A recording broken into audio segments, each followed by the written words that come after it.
歡迎收睇兩個佬兩個佬。嚟緊每集15分鐘，我哋會用唔同視角，用兩個佬幫你諗多步。今日咧嘅題目就係4個字 AI 趨勢。兩個佬 brainstorm。AI 係咪當兩個字啊 AI 兩個字係。OK，AI 趨勢好通常第一樣嘢我哋都會諗嘅就係 AI 取代到咩人啦。係啊，其實我覺得我哋好彩嘅嚇，我覺得我哋好彩嘅。好彩嘅意思係冇咁容易，冇咁快。我哋做緊嘅行業冇咁快，冇咁容易俾人取代到。嗱，我做工程啊，你做廠啊，其實某程度上就係真係要落手做嗰啲嘢。就唔係咁容易俾人用 AI 可以取替，反而調轉咧，你越專業嘅工種咧，你就越容易，律師啊，會計師啊等等，呢啲咧，我覺得都會比較係擔憂嘅。其實我最近睇咗一篇嘢喺度講一樣嘢，科技進步其實 AI 只係咁多年洪流當中其中一樣嘢，一路。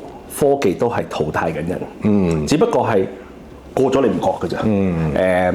以前搭 lift 會有人幫你去做撳 lift 嘅，係啦，電梯操作員冇咗啦，係咪？銀行以前一定多櫃台過依家，因為依家可能係多咗好多櫃員機，好多行業其實一直都發生緊呢樣嘢，只不過依家大家好 emphasize 大咗 AI 呢樣嘢啫嘛，呢樣嘢係一直發生。人點樣去面對？點樣去？咁咪開始轉型咯，開始做其他嘅嘢咯。呢個只不過係時代嘅洪流入邊一定發生嘅過程。而依家呢一刻，只不過大家係放得太大。我估 AI 咧，俾人嗰個恐怖感啊，係佢好快，佢嚟得好快。即係譬如你啱啱你所講嘅一啲時代性嘅技術取代啊，呢啲係有時間一路行落去，唔覺嘅。但我曾經睇過一套外國嘅劇集，佢裏邊咧都有類似咁嘅一段，就係一班即係年老嘅師傅，咁佢就突然間一夜之間咧就俾人炒咗，俾間公司炒咗。咁啊炒嘅原因咧係因為佢哋係啦，用機械人、用 AI、用科技，已經即時可以取代晒呢班人。咁咧去到嗰個論壇嘅時候，嗰個班工人嘅頭咧就出嚟抗議。咁佢講過一句説話，我都覺得幾深印象嘅。對於我嚟講就係，你係可以一路發展科技，但係你應該要考慮你取代現有嘅人嗰個時間速度。你唔應該一下子令到有一群人突然間冇咗佢嘅維生同埋工作技能。有一句咁嘅説話嗱，當然冇啱與錯啦。因為嗰個做呢個科技嘅老闆都係話：喂，咁而家你有車，咁你冇晒嗰啲人力車㗎，咁嗰啲人力車咁嗰啲人咁點咧？咁你都係會被淘汰嘅喎，係咪？咁你都係要改變嘅喎。不過所以就啱啱 echo 翻就係個時間問題啊，似乎如果你可以將件事攤長啲，其實可能個反應啊，或者個反抗啊，可能係冇咁大。我同意嘅 AI 今次嘅取代嗰個速度係比以往嘅進化係快好多。好多嘢好突然地、好短時間地，我哋講緊話真係開始有人講 AI 去用 AI， 你唔好講好前瞻性嗰啲啦。我哋講真係開始落地用，係講緊2年、3年。3年前我哋講緊話嗰啲虛擬數字人會揀都係好難先做得到。依家個攞個手機已經可以做到幾年前話好容易即係有犯罪危險嘅嘢，而家其實一部手機已經做到，可以做到相當嘅嘢。嗰個快嘅速度係得人驚，係恐怖咯，恐怖啊！所以呢個我諗預期一陣時，我諗要同時間兩樣嘢同時去諗，威脅啊定係幫助？AI 係咪真係取代好多工種？一定係。係咪時間好快？係。問題係我哋有冇去把握喺呢個時候去掌握，令到呢一個工具唔係一件武器去攻擊你，而係一樣幫助到你嘅一樣嘢。呢一個先至係而家呢一刻大家應該要去諗嘅一樣嘢。有人成日覺得 AI 係一個好恐怖嘅事情。喺我眼中 AI 係一個工具嚟。咁問題係你有冇去接觸？你有冇去學點樣用？甚至乎最新一個説法，點樣用 AI 打敗 AI？係。你有冇去真係行呢一步？呢一個我相信係而家大家需要面對嘅事情咯。即係啱嘅。我哋都接觸好多IT 嘅朋友啊，咁佢哋對於 AI 其實都有一句我覺得幾得意嘅説話，就係 garbage in garbage out 啊嘛，係咪？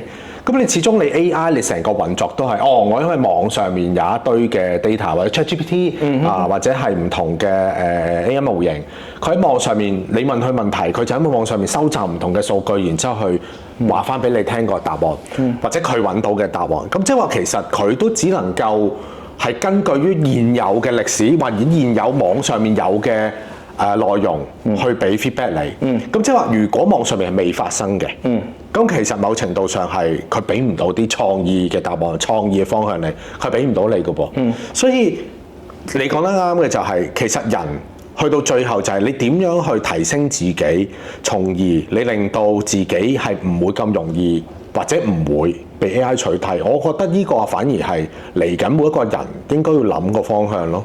如果你問我呢一刻咧，我認為係判斷思維。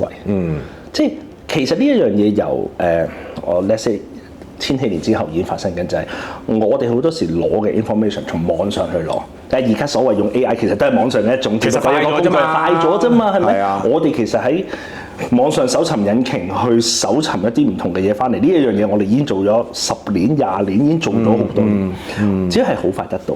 問題係我哋有冇咁嘅判斷？我哋可唔可以有一個判斷嘅思維去甄別呢件嘢係啱定係錯？我工作上會用到 AI，你都一樣會，大家都會。我都同你講過，最近我試過一件事就係佢計錯數。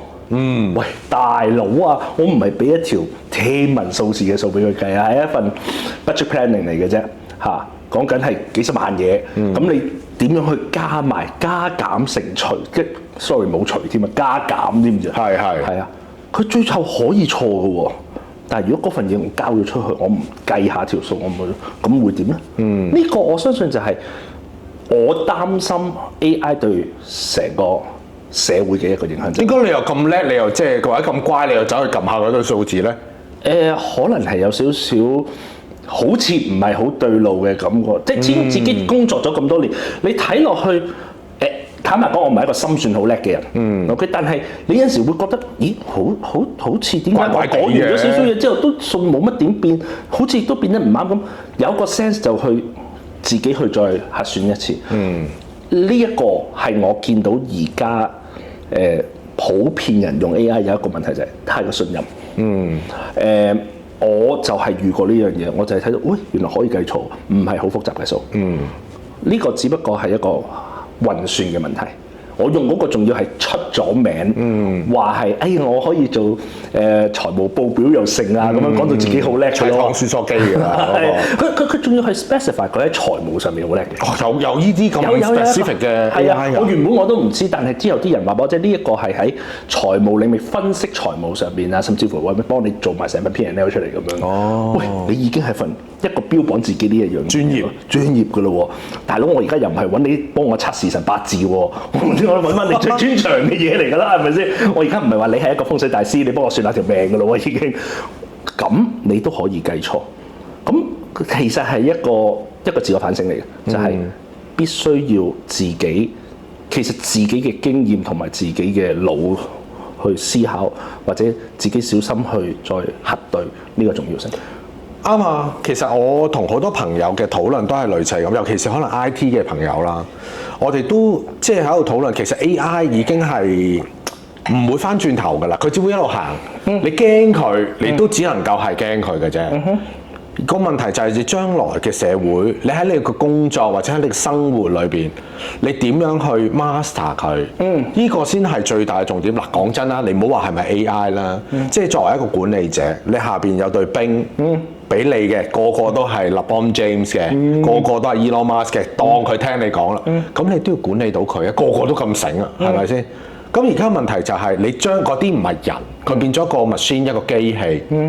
而嗰個機器佢俾緊你嘅嘢，咁你係咪照食先？Elon Musk 俾緊你嘅嘢，你都唔一定照食㗎，係咪先？啊，唔通個個都走去買 Tesla 咩？唔會㗎嘛。咁全世界都去買 SpaceX 嘅股票咩？都唔會㗎。咁你都係有你自己嘅分析，你覺得啊，佢啱你或者佢唔啱你嚇，你從而你去 master 緊呢嗰件事。咁呢個係我反而覺得係更加緊要咯。對住新一代嘅小朋友都係，你唔俾佢用咩？嗱，而家學校好多討論㗎。喂，我俾唔俾啲學生用 AI 去幫手做功課咁樣？嗱，我哋網上面都見到啲好搞笑啊！啲教授發晒癲㗎嘛，抌晒嘢，你冇責任咁樣。係有我哋見到好多啲片。咁事實上都係有個討論就係你唔俾佢用，代表咩咧？係咪好咧？係嘛？個社會真係行緊噶嘛 ？OK， 你個課程4年3年，你唔俾佢用，佢出嚟個社會，喂，佢落後咗一大截噶咯喎。佢但係你俾佢用咩？咁啊俾佢用到邊度？個框架喺邊度？呢個我覺得先係大家要面對、要討論、要處理嘅問題啊嘛。好得意㗎！我同啲教授喺度傾嘅時候咧，喺度講話有啲咩科目咧，你基本上你一入去讀。就注定你出嚟嗰下咧，你已經係落後咧，淘汰㗎啦，已經冇得淘汰，即係已經 out 咗。OK IT 咯，係咯。